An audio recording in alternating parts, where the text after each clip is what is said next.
Sirens sounded across 85 American military installations simultaneously, from the sprawling air bases of Qatar to the naval facilities of Bahrain, from command centers in Kuwait to logistics hubs scattered across the United Arab Emirates, warning systems activated in coordinated sequence. What unfolded wasn't just another regional crisis, it was the physical manifestation of a strategic problem decades in the making.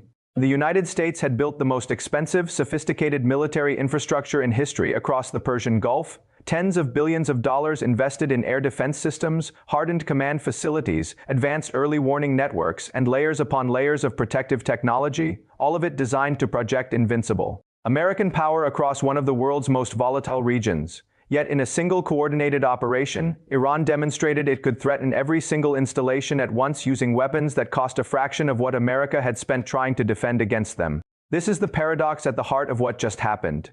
Maximum military presence created maximum vulnerability. The infrastructure meant to demonstrate American strength became a concentrated, predictable target, exactly the kind modern warfare punishes most severely. 85 fixed locations, 85 known coordinates, 85 installations that cannot move, cannot hide, and must now be defended simultaneously against an adversary that has spent 2 decades developing the precise capability to overwhelm them.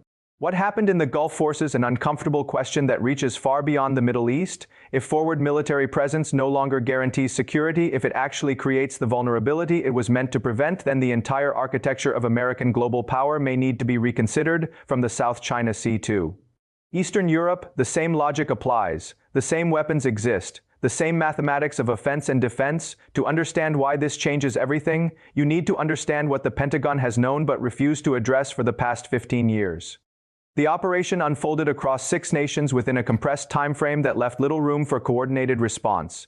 Iran launched a strike package targeting 85 distinct American military installations, from major air bases capable of housing strategic bombers to small forward operating positions most Americans have never heard of.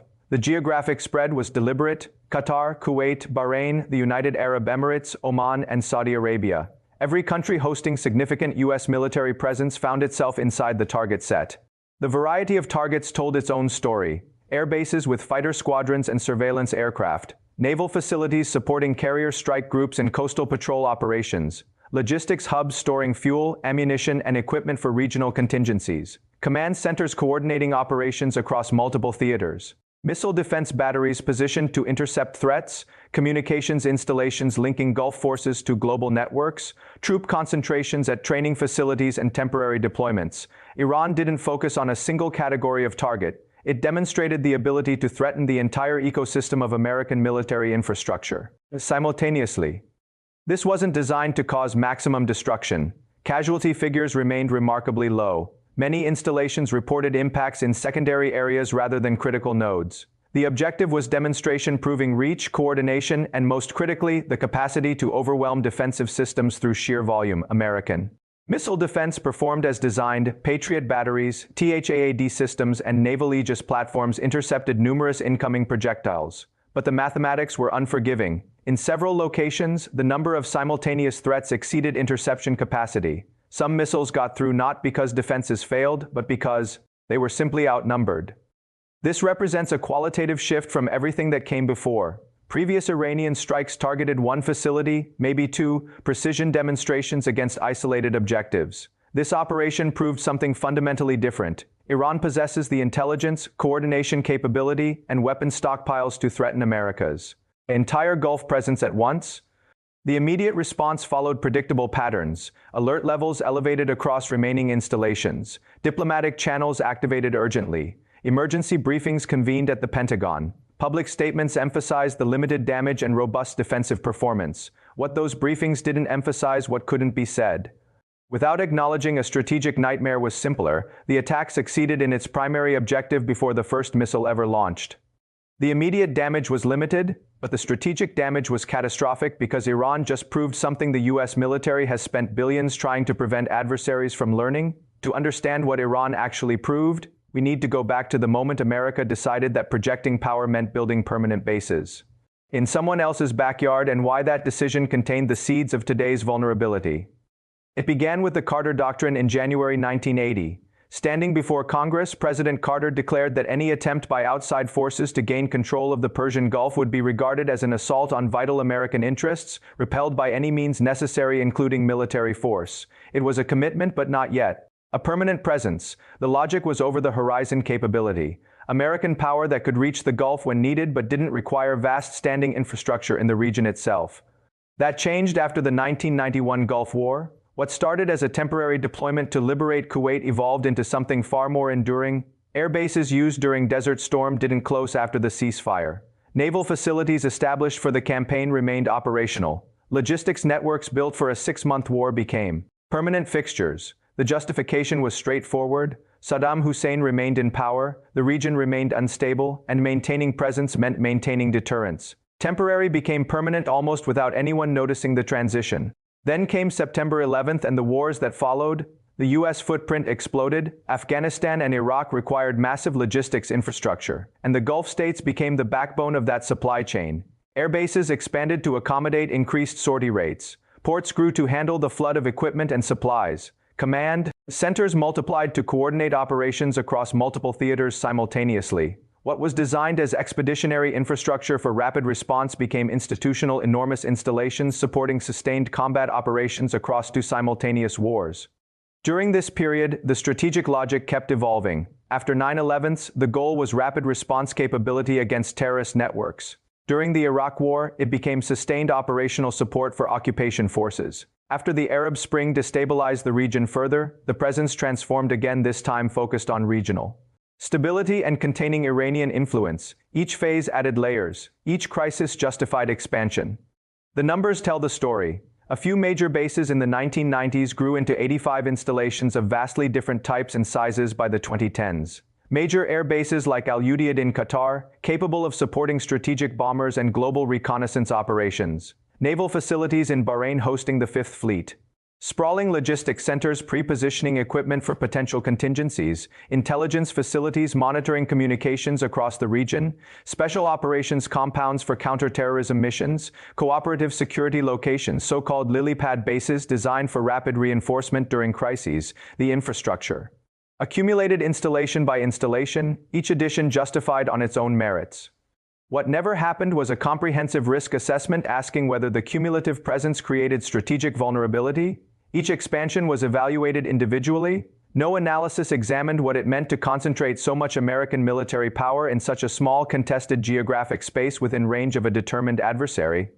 Gulf partners welcomed this presence. They subsidized base construction, provided land, and absorbed some operational costs. American military infrastructure offered them protection and political insurance, but it also created dependencies and vulnerabilities for both parties. Host nations became targets by association. American forces became geographically predictable. The irony is almost perfect. The infrastructure designed to deter Iran became the target set that made Iranian deterrence credible.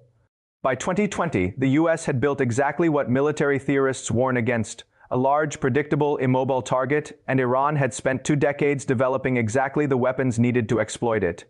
But America's vulnerability isn't just about having too many bases in a small area. The deeper problem is what modern missile technology has done to the entire logic of forward defense and why the Pentagon saw this coming but couldn't solve it. The revolution in precision strike changed everything.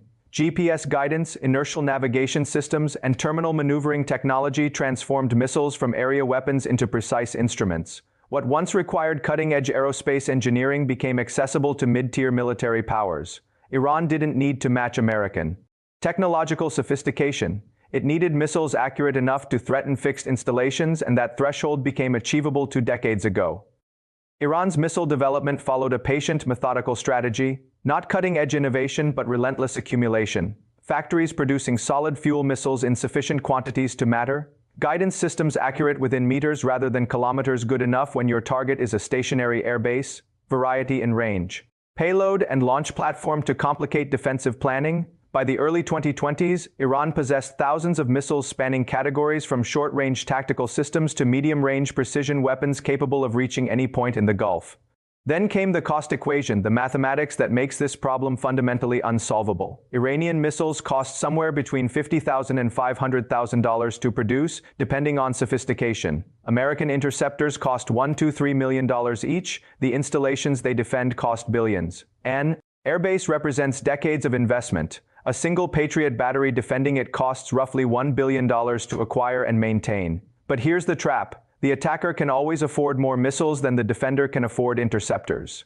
This creates an economic death spiral. If Iran launches 10 missiles at a target, existing defenses can likely intercept them all. But what if they launch 50? 100? 200? At some point, the mathematics overwhelm the technology. Magazines empty, reload times matter. The defensive equation collapses not because the systems fail, but because they're outnumbered. U.S. missile defense was never designed for this scenario. The architecture was built around the raid size problem, intercepting limited strikes of 10 to 20 missiles from rogue actors or terrorist groups. It was never intended to stop saturation attacks involving hundreds of simultaneous threats that would require defensive infrastructure so vast, so expensive, and so operationally complex that it verges on impossible. Pentagon studies understood this years ago. Classified assessments concluded that concentrated forward bases in the missile age are defensible against limited attacks but indefensible against saturation strikes. The analysis was clear, the implications were devastating, and the conclusions were buried because acting on them would mean withdrawing from the Gulf, which would be interpreted as strategic defeat. So the vulnerability persisted, acknowledged privately but never addressed publicly. Iran's strategy exploited this perfectly. They didn't need to destroy American bases. They needed to prove they could threaten all of them simultaneously. That's a very different objective and far more achievable. Destruction requires sustained attacks and accepting retaliation. Demonstration requires a single coordinated operation. Proving capability. Once proven, the threat becomes permanent. America must now choose between unaffordable defensive expansion or accepting permanent vulnerability. Both options represent strategic losses. The intelligence dimension makes this worse. Iran almost certainly possesses precise targeting data on every major U.S. facility in the Gulf. Commercial satellite imagery provides detailed overhead views. Surveillance networks track patterns of activity. Espionage potentially fills remaining gaps. Tehran knows what to hit, where vulnerabilities exist, and how to maximize effect while minimizing its own exposure. The warning signs were there. In September 2019, coordinated drone and missile strikes hit Saudi Aramco oil facilities with startling precision, 17 impacts on specific infrastructure nodes. In January 2020, Iranian missiles struck Al-Assad Air Base in Iraq, demonstrating accuracy and restraint simultaneously. Houthi forces, supplied and trained by Iran, launched increasingly sophisticated attacks on way facilities. Each incident tested elements of the playbook: coordination, precision, volume, and strategic communication. Each was treated as an isolated event rather than a pattern revealing larger capability. But the implications extend far beyond the Middle East. China has been studying these exact vulnerabilities in relation to U.S. bases in Japan and Guam. Russia has explored similar concepts for NATO infrastructure in Eastern Europe. Every regional power with missile technology and grievances against American military presence is learning the same lesson: concentrated bases are vulnerable to saturation, and saturation is affordable. Iran's 85 strike operation wasn't just an attack. It was a proof of concept that changes calculations worldwide. It demonstrated that the playbook works, that forward bases can be threatened simultaneously, that defenses can be overwhelmed economically, and that demonstrating capability achieves strategic effects without requiring total destruction. The worst part isn't that Iran can threaten 85 bases. The worst part is that this same playbook now works against American military presence anywhere missiles can reach, which is almost everywhere. So what does this mean, not just for the Gulf, but for the entire architecture of American global power? The consequences reach far beyond the Middle East. Start with the regional implications. Gulf states now confront an uncomfortable reality.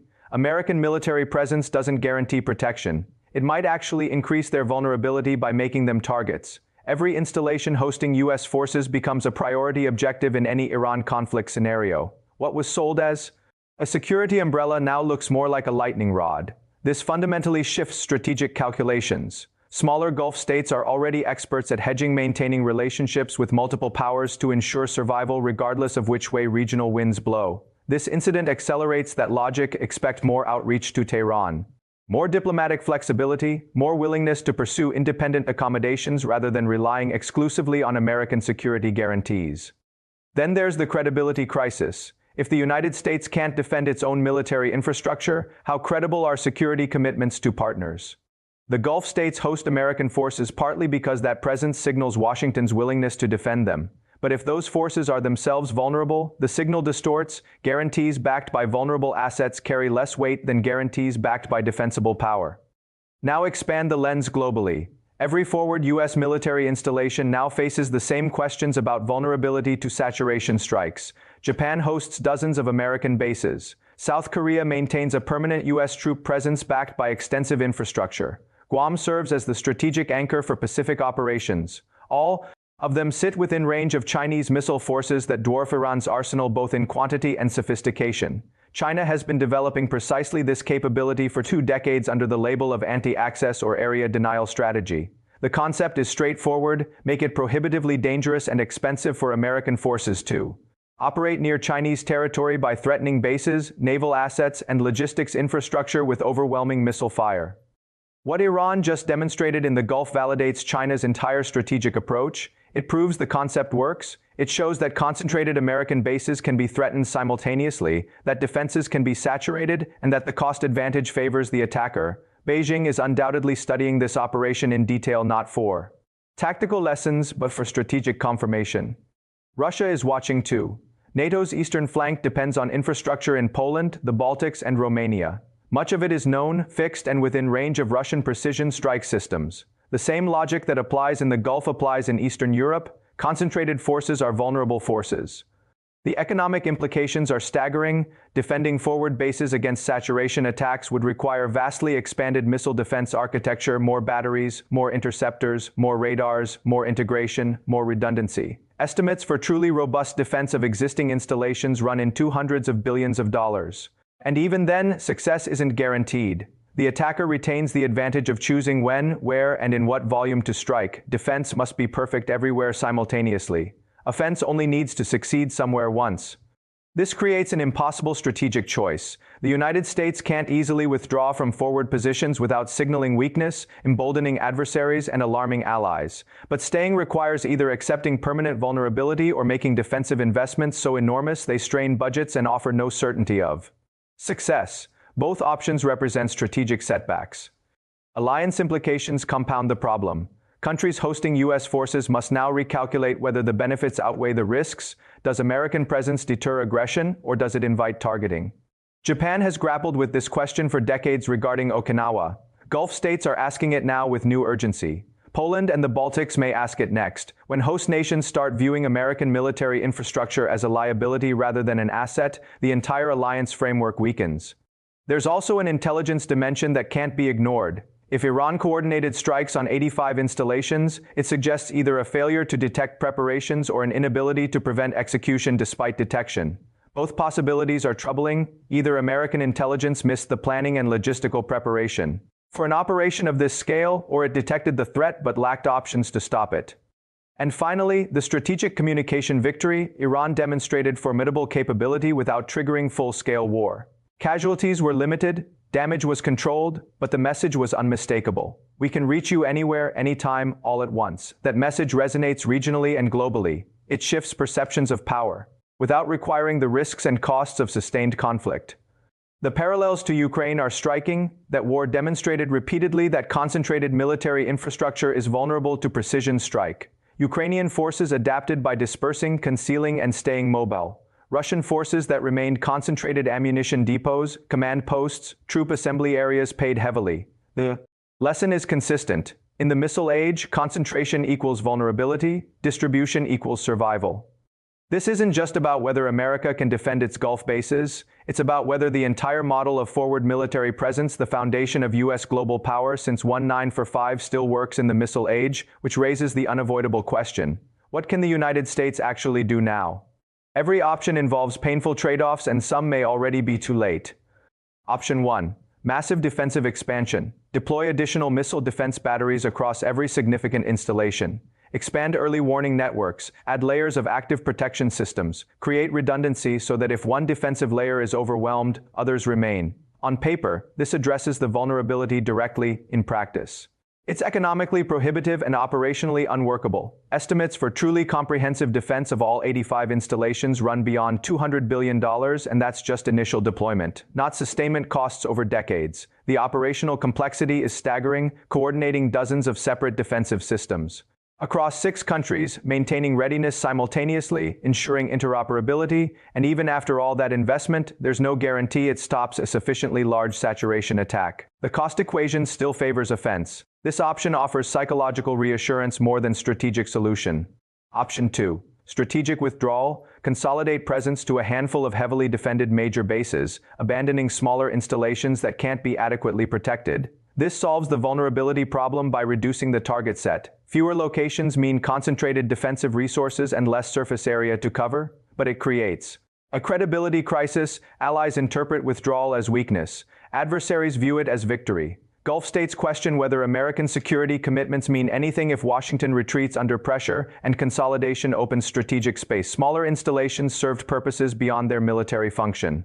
They demonstrated presence, enabled rapid response, and signaled commitment. Giving them up cedes influence Iran will gladly fill. Option 3. Distributed presence. Abandon the model of permanent large installations entirely. Shift to mobile, dispersed forces with rotating deployments. Smaller footprints, less predictable locations, forces that move regularly and operate from varied positions. This matches what Ukraine's military learned: distribution defeats. Precision strike. It makes targeting vastly more difficult and saturation attacks nearly impossible because there's no concentrated target to saturate. But it comes with severe costs. Response times increase when forces aren't pre-positioned. Operational expenses rise because mobility and dispersion are expensive to sustain. And it requires partner nations willing to accept rotational presence without the political and economic benefits of permanent bases. A harder sell than it sounds. Option 4. Offensive deterrence. Make unmistakably clear that any attack on U.S. facilities triggers devastating retaliation against Iranian strategic assets, missile production facilities, command networks, leadership targets, critical infrastructure. Shift the calculus from defense to punishment. The problem is credibility. Does America risk wider war over strikes that cause limited damage? Iran chose its targets and managed effects precisely to stay below thresholds that might trigger massive retaliation. Demonstrating capability without provoking existential response was the point. If the U.S. didn't retaliate this time, why would Iran believe the threat applies next time? And if Washington does retaliate disproportionately, it risks exactly the regional war it spent years trying to avoid.